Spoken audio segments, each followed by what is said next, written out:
Olá, tudo bem? Muitos questionamentos têm surgido nestes dias a respeito de vários temas. Sem sombra de dúvidas, um dos temas de maior relevância nestes dias diz respeito ao direito do trabalho. Muitas pessoas têm nos procurado, questionando o que muda, o que não muda durante esse período de pandemia.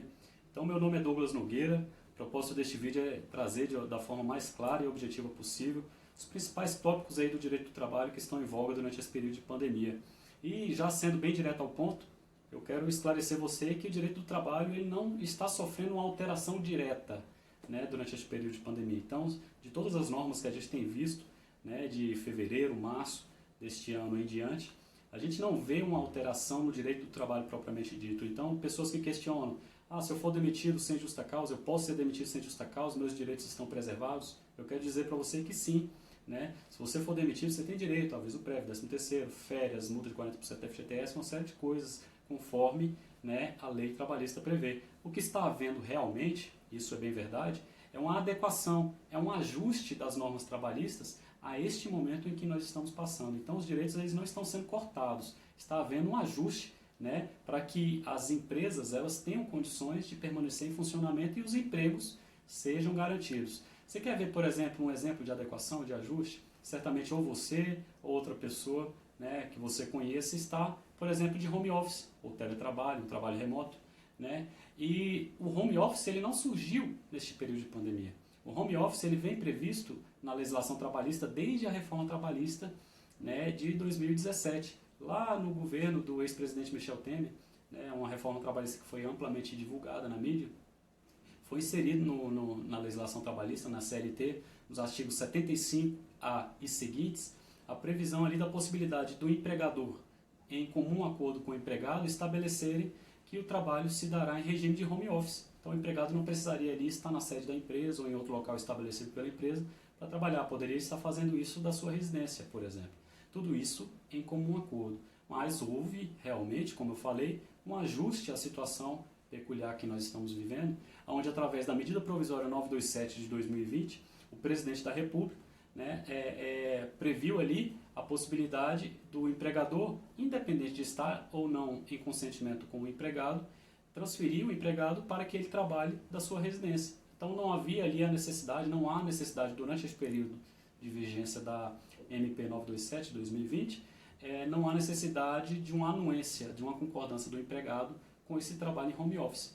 Bastaria o empregador ver que isso é melhor para a atividade da empresa, que o empregado, né, esteja ali trabalhando da sua residência, em razão da sua segurança, em razão da segurança social mesmo, da não disseminação do vírus, em razão da manutenção das atividades da empresa, isso seria mais interessante.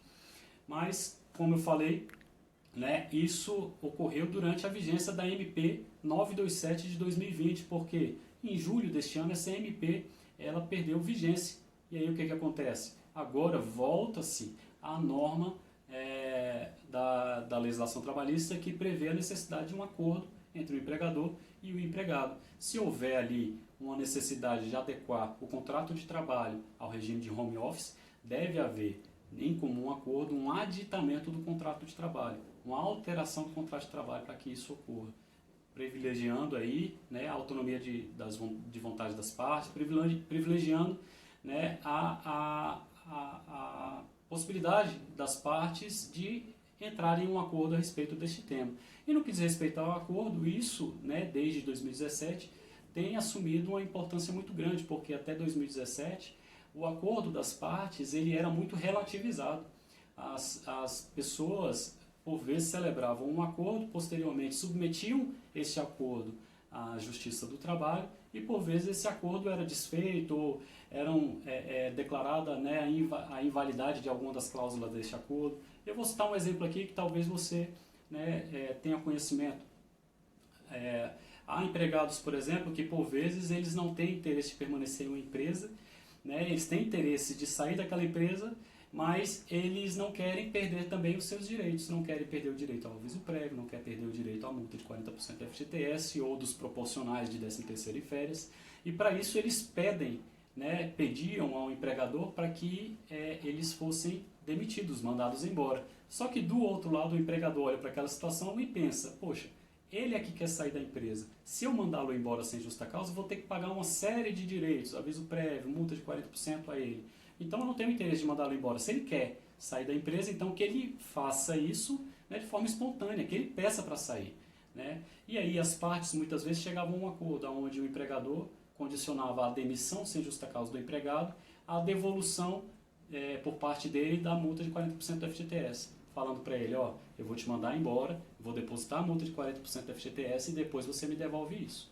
E aí o empregado concordava com esse acordo, muitas vezes esse acordo era feito de forma oral, e posteriormente devolvia essa multa de 40% do FGTS ao empregador e posteriormente submetia isso a um processo judicial, falando que foi obrigado ou que não concordava, mas que foi, né, muito influenciado a devolver, abrir mão de um direito dele, que era a multa do FGTS. Né? E por vezes a Justiça do Trabalho entrava nessas questões para declarar a invalidade dessa devolução e mandava, né, que o empregador pagasse novamente ao empregado a multa de 40% do FGTS. Então isso é um exemplo, né, bem claro que me vem à mente a respeito da autonomia de vontade das partes ser relativizada antes da reforma trabalhista de 2017, só que a partir da reforma trabalhista de 2017, o acordo de vontade das partes ele tem um peso muito grande. Então pode, por exemplo, o empregador e o empregado ajustar a respeito de uma jornada de trabalho, a respeito de uma compensação de horas, um banco de horas,